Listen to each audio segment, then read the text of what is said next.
back again.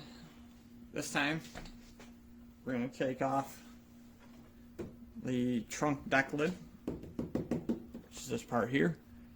We're going to remove that. That is for people that are doing carbon fiber replacement. Maybe they're swapping hatches, whoever it may be relevant for.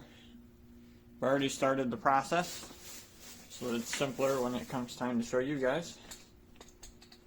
So there's these two pockets here. One there, and there's one there. You need to go ahead and remove those covers. They look like this. They have a little notch in them where you can get a pry tool in behind them and pop them out. You may mess up one of these clips. They are a little aggressive when they come out. Once you get those off, I also removed this hole here. It is a little handhold. I removed that because it does clip in between that and the metal.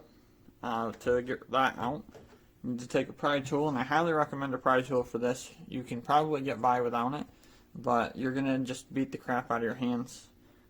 Put the pry tool in behind it here and pop down, and then once you get these two top clips from underneath, it'll pop right down. It comes out pretty easy.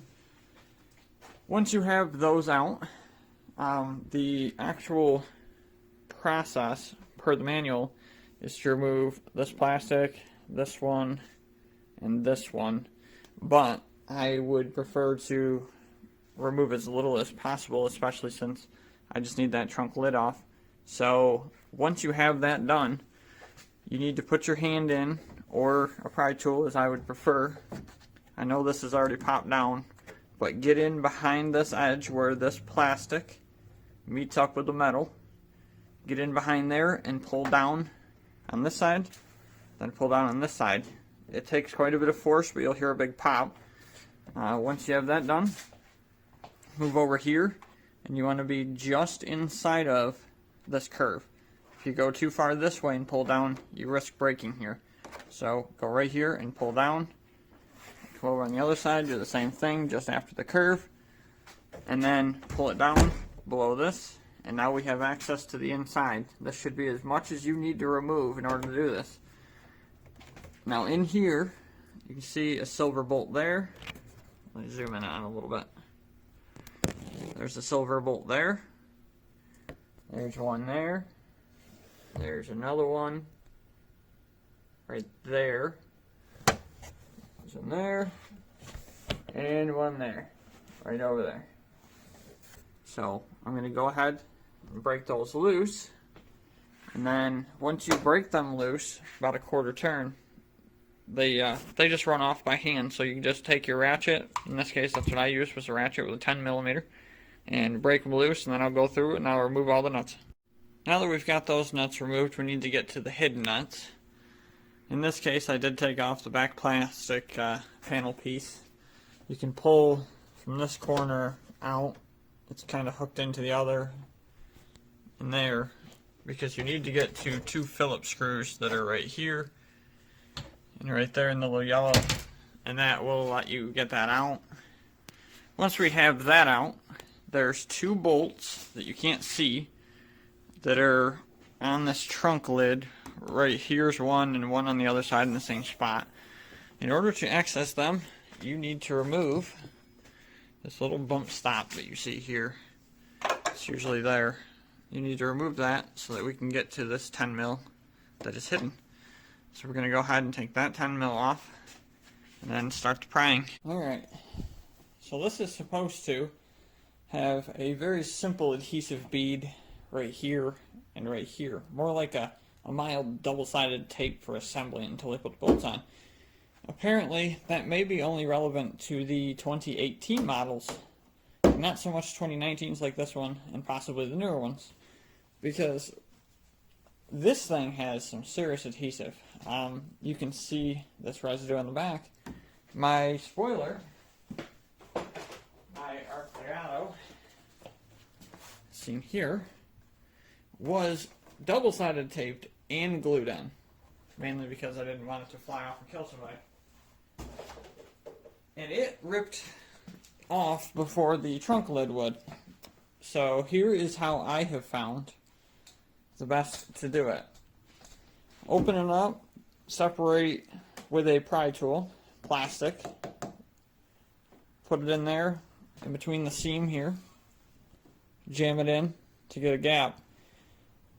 And now make sure you have 7 nuts removed.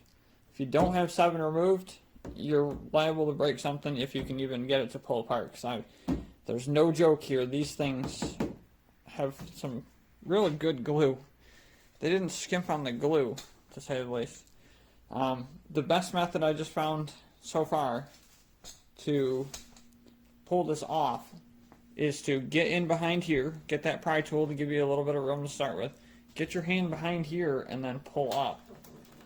And you'll actually hear the adhesive starting to peel away, because you're going to want to go from one side to the other. If you try to go from that side, then this side, switch back and forth, you're still going to have a bead. We're trying to peel it. Let me see if I can show you the glue. It's rather quite impressive, because 18s are not this problematic. You can see in there the gray is where the glue was, but instead of being just a simple double-sided tape, it was it's rather high tech.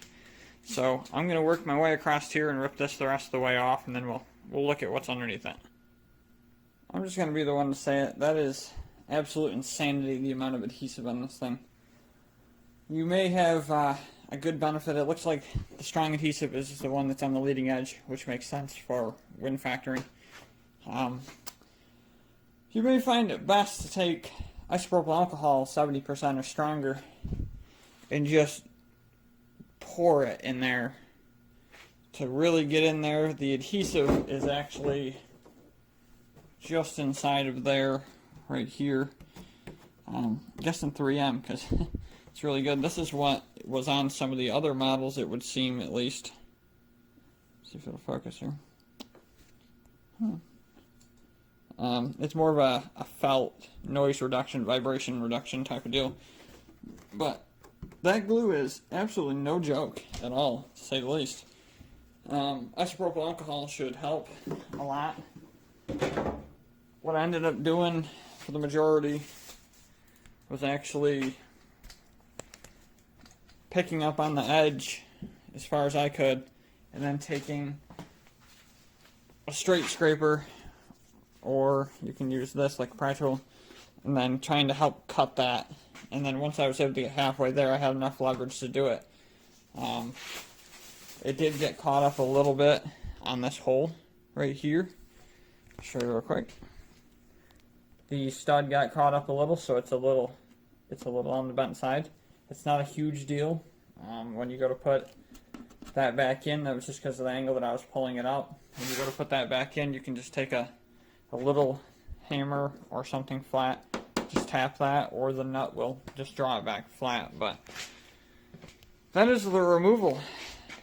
That is just some utterly strong glue. I'm getting the new one, the C-Bond Type C, so that's going to go on here instead of the Arc Legato. I wanted something to change up, something that is built into the body instead of having something that is sticking out above it as an attached piece. If you haven't noticed yet, things are getting ready to be painted, so I'd like that to be part of there instead of having to mask around it and stuff. Try on a different look for a little while, but there it is. That's how you get it off. And then putting it back on should be just the opposite of that, as long as you didn't break too many clips.